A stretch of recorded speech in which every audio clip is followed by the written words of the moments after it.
In this lesson, we're going to talk about why listening skills are important, what makes a good listener, and ways you can help your child to develop and practice good listening skills. There are lots of different ways you can help your child become a good listener.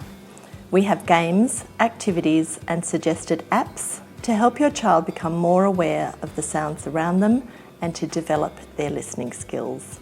Listening skills are important for children to develop speech and language, and when they're learning to hear sounds in words, which is important when they're learning how to read.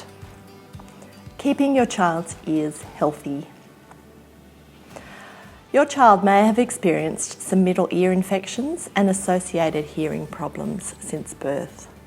Sometimes these are one-off infections and are easily managed with antibiotics. For some children, however, infections may be ongoing and need the support of an ear, nose and throat specialist. Children who experience the build-up of fluid in the middle ear can have intermittent hearing problems.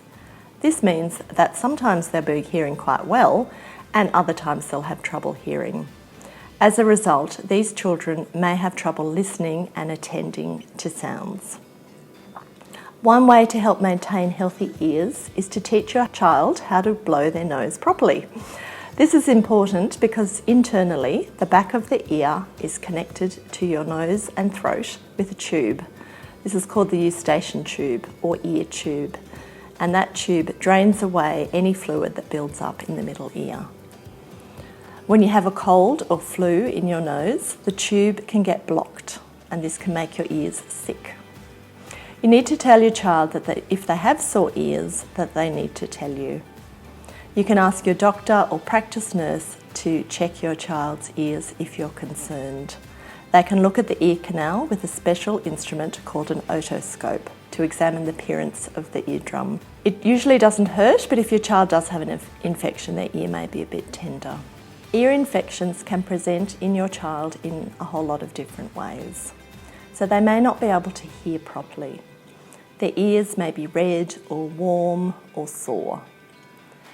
There may be some pus or discharge coming from the ear.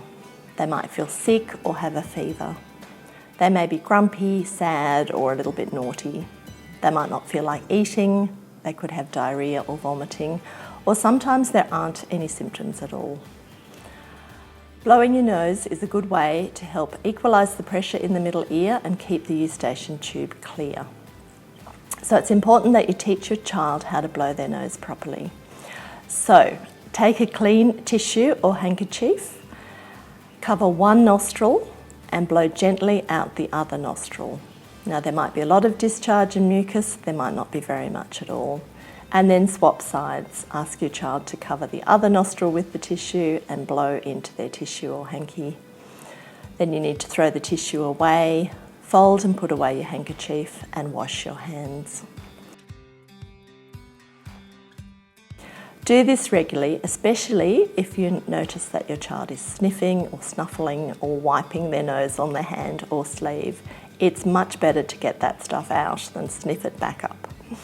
Regular and correct nose blowing will help keep the eustachian tube open and functioning to clear away fluids from the ears. What makes a good listener? You can talk to your child about what makes a good listener. Good listening is just not about using our ears.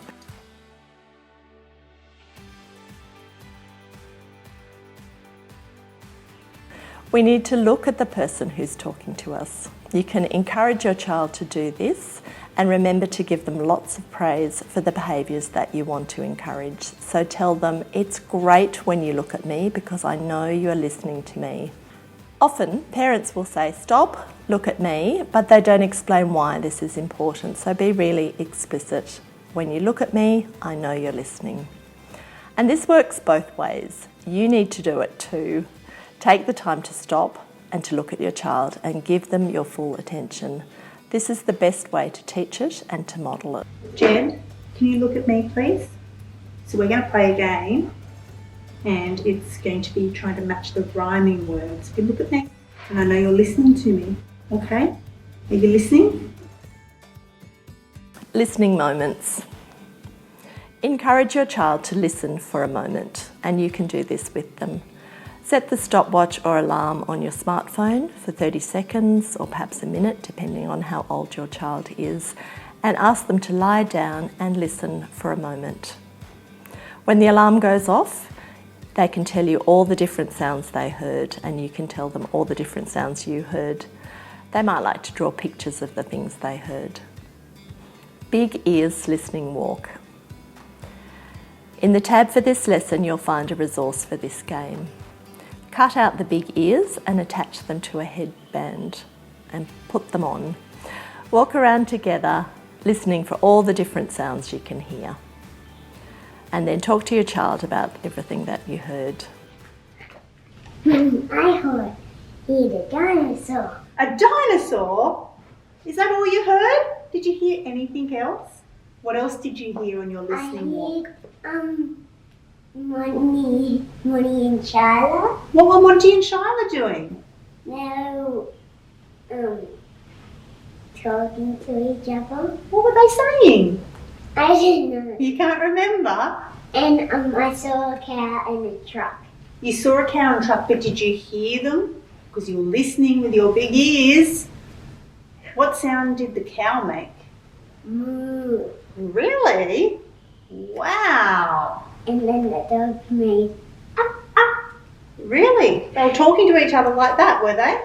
and the dinosaur did like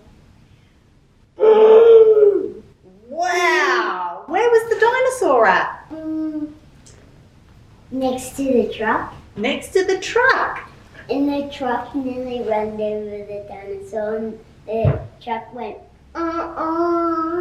Wow. Sound Lotto. Sound Lotto is a game like regular lotto or bingo, but it uses sounds instead of pictures or numbers. Give your child or your children a lotto board. They must listen to the sounds as you play them and put a counter on the sound that they hear. Whoever fills up their board first is the winner. There's a copy of Sound Lotto in the lesson tab that you can download. Apps. There are suggestions for sound awareness apps located on the apps sheet that comes with this program. Remember, take the time, stop and listen to your child and give them your full attention. I know this can be hard. We are all busy and there are lots of competing priorities, and we seem to be getting busier all the time, don't we? But good listening is so important for good communication and good relationships with your children. It helps you to tune in to your child and make them feel valued and important. Communicating and listening to your child will help them develop good communication skills themselves.